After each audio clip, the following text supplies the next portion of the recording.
advance a fairer order in the future. For example, we can deepen the inclusive economic cooperation, expanding the new development bank's lending for infrastructure and green projects. We can promote the local currency settlement between our member countries, and we can facilitate tech transfer in digital agriculture and green sectors.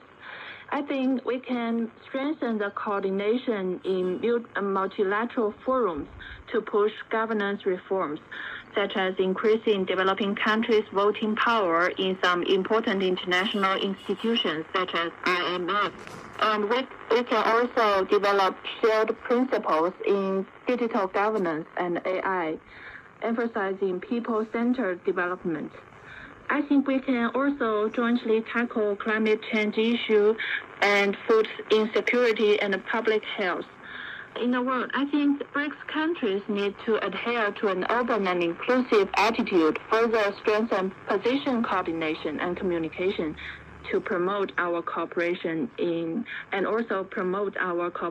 global governance. Only in this way can we further unite countries of the global south and contribute to building a fair and just world order. Mm-hmm. Building on what have been mentioned, Brazil's President Lula also stressed defending national sovereignty and opposing unilateral bullying.